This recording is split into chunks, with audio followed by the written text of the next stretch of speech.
Hello there folks, welcome to Shots Fired Airsoft. My name's Ben and I'm going to have a little ramble over this modification video. So this is our Tokyo Marui MK23 and we're going to turn it into a little sneaky carbine in this video.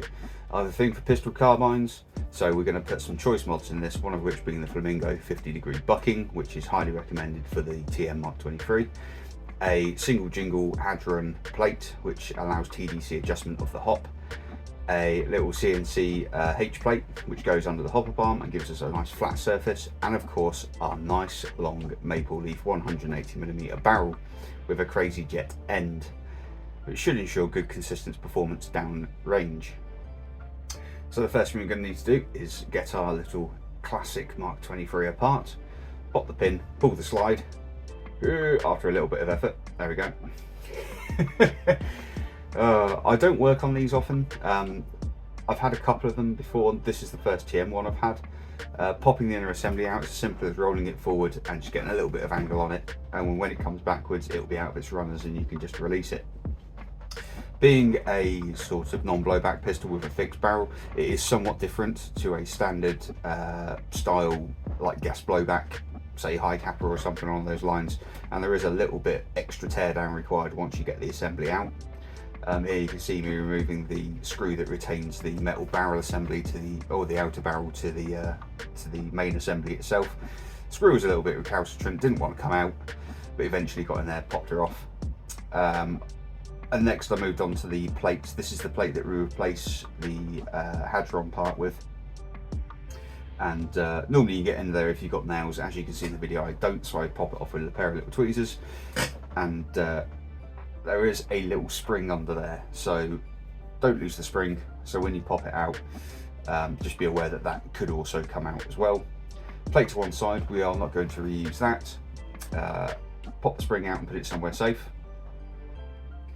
As you see me do there, as I'm sort of considering my options where I'm going next. The next thing to do, I unbolt the two sides of the assembly. There are two screws, and make sure they're both completely out and undone. These do thread into plastic, so do be as gentle as you can with them. It is possible to strip them, not so much on the way out but on the way back in. Removing the front metal barrel assembly is a bit of a bear. Mine was quite tight. I'm not sure if this is the case on all TM MK23s. However, you can see it is coming, but I do have to use quite a lot of force. It's a bit of a struggle. I'm also aware of the fact that the spring rides fairly close to it, so I'm trying not to rip the spring or damage the spring as I'm getting the barrel assembly off.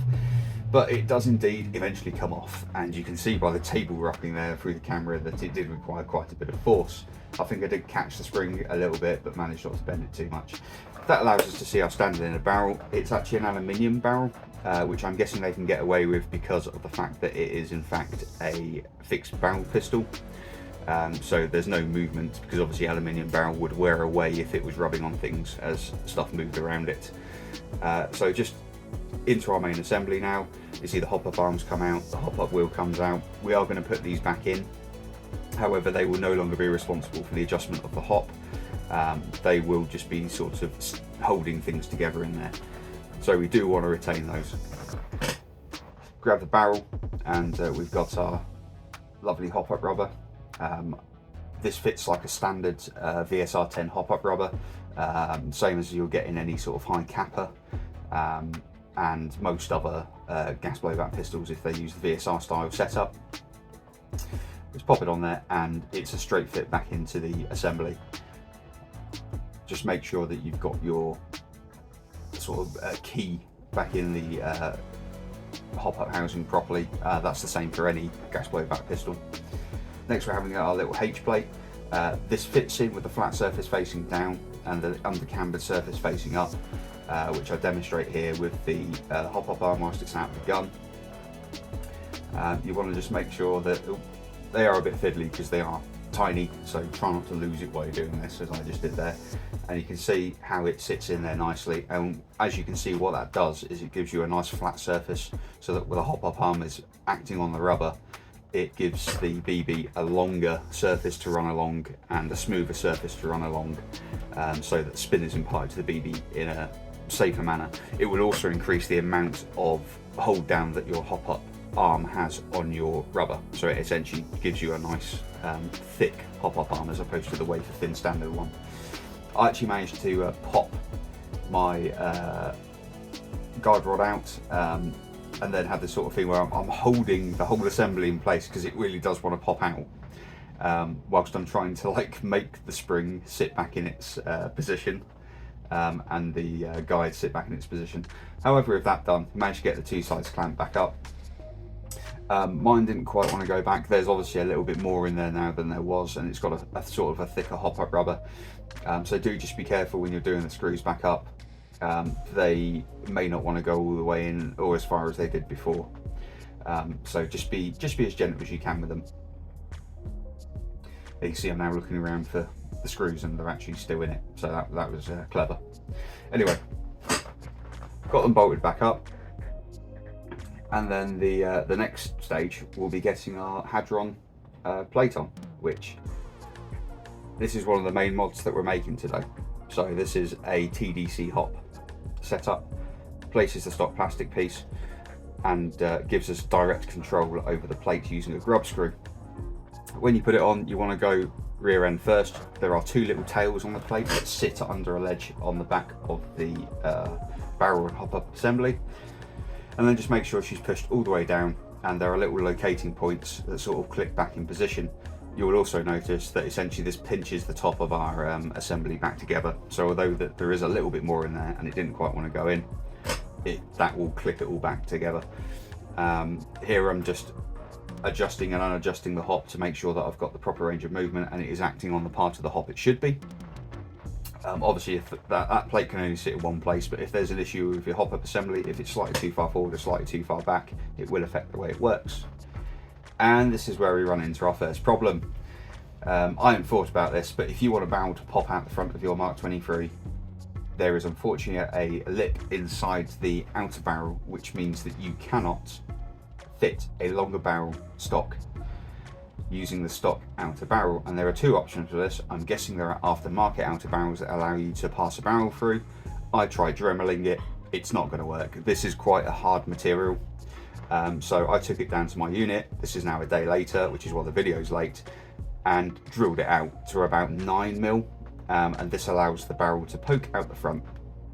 So there you go, you can see I've got the metal outer barrel back on, screw back in, and that is pretty much our assembly recombined and complete. So just testing that the spring can still move after it popped out earlier, and yeah, it all looks in line. It all looks to have gone back together fine. Screws are back in. Popping it back in the slide is essentially reversive removal. Just make sure your guide rod's lined up and push it all the way back in, push it down, and then allow it to come back, and that's it, back in place. Just make sure that your nozzle still moves and lines up correctly with the hop up, which it does. And you can see our slide, which looks very similar, although it's got a better H plate in it, and we can see the good old-fashioned long barrel stuck out the front. Fitting the slide back on the gun is exactly the same. Just check that it racks. It should rack. Obviously this is a non-blowback pistol, however the TDC hot plate from Hadron should allow the slide to still move backwards. If it is incorrectly fitted, it may not, so just you can check that when you put the gun back together. Pop our pin back in, and we have a complete TM MK23 again, which should perform quite well, but we'll see that in the testing phase. So there is something else I wanted to do. I have a MK23 Carbine kit that I printed a while ago, and I want to get it on this because it will make it easier to see the effect that the modifications have had. So obviously firing from the hand, sort of like with a pistol, is not the most accurate way of firing because you've got a lot of instability there. So I'm going to slap it in this carbine kit and get some decent optics on there, because I reckon this could probably hit out to 65-70 meters, which would make it quite an effective primary. So you can just see there that the kit slides on the front and then is actually primarily retained by mounting the silencer, which is quite cool. And then in the back we have a little mount for an M4 buffer tube. So this is a very simple carbine kit, but it gives it a longer bottom rail and a full length top rail, which is really nice for optics, and just gives you a lot more stability. For optics, for this testing, I'm using sort of an EOTech red dot. This is a fake EOTech red dot, but it does work very well. The fake EOTechs are probably some of the better red dots on the market. And then I have got a little magnifier assembly for when we go a bit further down range. This is only a 3x magnification, but it works by firing through the red dot. Overall look of the gun, I really like it. I love carbines. This is light, it's quite short, and it should give very good performance. So looking forward to getting out on the range. The range is a bit overgrown at the moment, which is why I'm kind of doing sort of videos like this rather than actually getting out and shooting anything. However, they have to mow it sooner or later because they need to get to the solar panels for maintenance. So hopefully that'll get done soon, and we'll be back out firing again. And I'm going to leave you with some pictures of this carbine. I've been Ben. It's been a Shots Fired Airsoft video. Thanks very much for watching, and goodbye.